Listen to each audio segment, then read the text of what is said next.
When it comes to designing programs in the realm of fitness, if you have enough experience, you start to realize that you can't just give everyone a cookie cutter program and then expect everyone to get the same results. Every body is different. But in addition to everyone's body being different, the style of training also dictates how we start to program exercises, sets, rest, rep schemes, all that type of thing. So let's talk about calisthenics and isometrics and how exactly we would program both of those into a successful routine. First thing we want to look at is overcoming isometrics as a whole. And if you're unfamiliar on overcoming isometrics, here's a link right here. Definitely go check that out so you can get caught up on what exactly this style of training does for the body. But because it's so demanding, if we're putting a program together involving both, the OI needs to be first. If we put overcoming isometric at the end of a long calisthenic workout or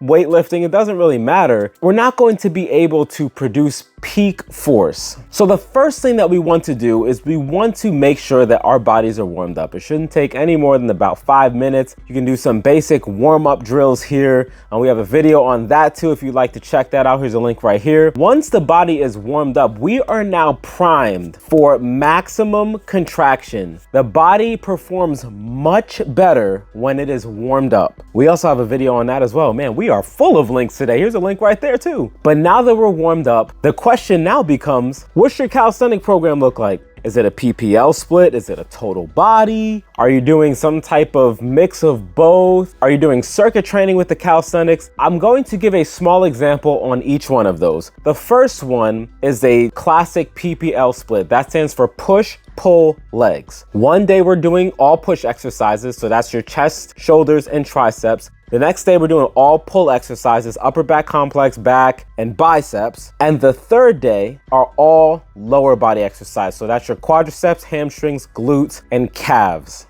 And in each of those days, we are incorporating core because it's the most important of all of them. So if we are looking at our push day first, let's just say that's Monday, the isometric exercises that you want to throw into that day are going to be your chest press, your shoulder press, and your tricep extension. Now, these are just 3 exercises that you can perform. You can use an iso chain, you can use a power rack, or you can use a door. We have a video on loadless isometrics that involve 0 equipment. You got a door, you have a towel, you're covered. And yes, we do have a playlist on that as well. Here it is. If the workout is going to be about 45 minutes, I would recommend a 6x6 of each one of those. So here's what it would look like. For the overcoming isometric session, chest press, 6x6, shoulder press, 6x6, tricep extension, 6x6. It can be any height, low, mid, or high, it doesn't matter. Stick with whichever one you're going to choose, but then make sure you stay with that for the next 6 to 8 weeks before you switch the program up. After that, then you're gonna switch into the calisthenics. So now we're gonna have the push-ups. Now we're gonna have the dips, one of my favorite tricep exercises. Now we're gonna have pike push-ups, which focus more on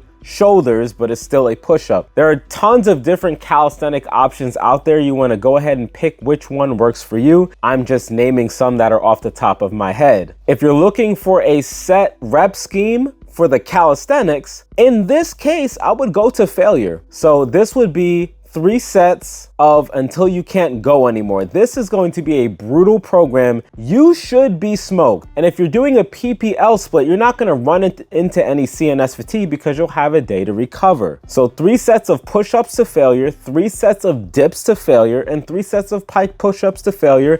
And whatever your core exercise of choice is, keep it moving. Let's go on to the pull. What are the pulls? It's going to be your seated row, 6x6. It's going to be your bicep curl, 6x6. And an upper body, we can go with either the upright row, which I would probably recommend, or the shrug, which is actually my favorite. And those would be it. Those are 3 solid pull choices that you can throw in for overcoming isometric, 6x6, 20-second rest times on each one. And then you can go into your pull-ups. Then you can go into your chin-ups, which is like a pull-up, but it's more bicep oriented. Traps are a bit tricky to hit with calisthenics, so you can do a Superman exercise on the floor. It's not going to be an exact one-to-one, but it will be good to supplement into this routine. Lastly, you have the legs. Right off the bat, I'm going to think of, if you have the wrist mobility to do the front squat, kudos to you. Go ahead and throw that in. If you don't, and you're like us regular mortals, you can do the Zercher squat, which is one of my favorite exercises. You can do the Romanian deadlift, which is going to target your lower back and your hamstrings quite well, I might add. And then your calf raise, okay? So 6x6 for each of those. Again, 20-second rest times on each. Once it's time to go into the calisthenics version, you're already gonna be smoked. I can promise you that. So what are your calisthenics exercises going to be? It's going to be the bodyweight squat. It's going to be the calf raises. Now, if you can elevate your calves by doing calves on stairs, I highly recommend doing that as well, instead of just doing calf raises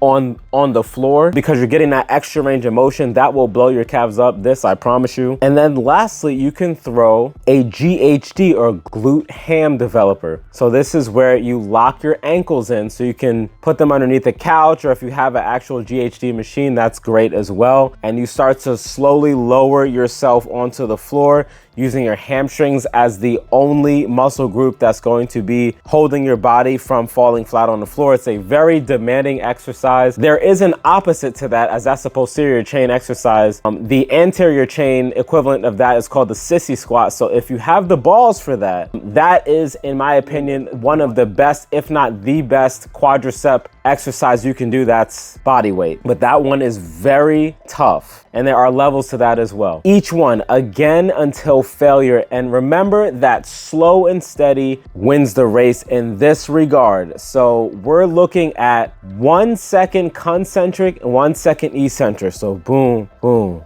boom, boom, at this tempo. Once you finish that, you should already be working up a sweat after doing a 6x6. Running into the calisthenics, by the time you finish all 6 of those exercises, you are going to be smoked. I can guarantee you, if you take a before and after photo and making sure that your diet and your cardio are also on point, guys, that you are going to be making some serious gains in that 6-week program. Now, let's talk about total body. Total body is really simple. You can take any combination of those exercises that I just mentioned and lump them all into one day. So give it 1 push, 1 pull, and 1 leg exercise. And the same thing with the overcoming isometric. And remember to do the OI first, remember that, right? And then, so that's Monday. And then day 2, you can do the next round of push-pull legs with the second set of exercises. And the third day, Friday, you can do the last round with the last set of exercises. So an example really quick would be Monday, the overcoming isometric chest press, the overcoming isometric row, and the overcoming isometric Zercher squat. The calisthenics would be their body weight equivalent: push-ups,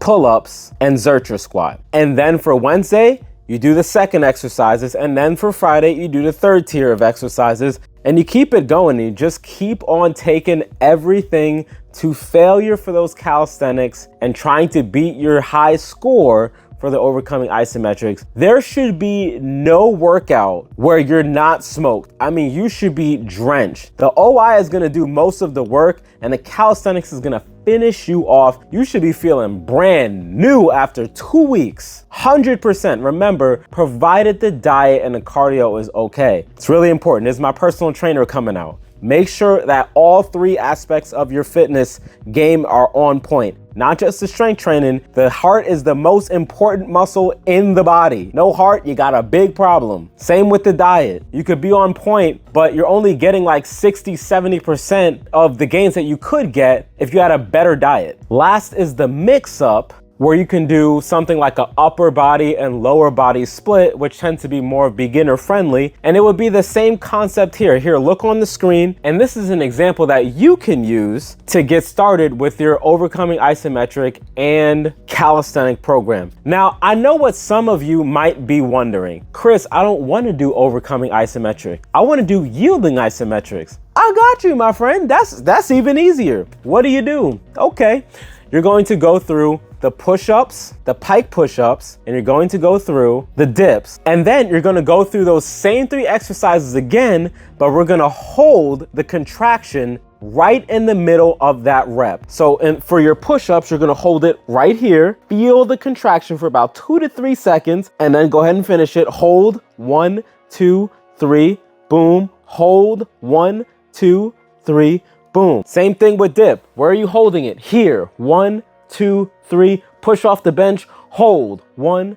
2, 3, push off the bench, hold, 1, 2, 3 to failure, whoo boy, you are going to want to unsubscribe because you're gonna hate me for that, but you'll love it later. Same thing with the pike push-ups. Your shoulders are gonna be freaking lit up doing isometric holds on pike push-ups. If you're an OG like me and you did Shaun T's Insanity from like 15 years ago, that thing is old, isn't it? Dude, your shoulders are smoked with those pike push-ups, and we had to do holds on those. Now, if you want a more generalized idea on programming with isometrics for weightlifting, then I highly recommend you watch this video right here on that subject and just programming for isometrics in general, and we'll see you there.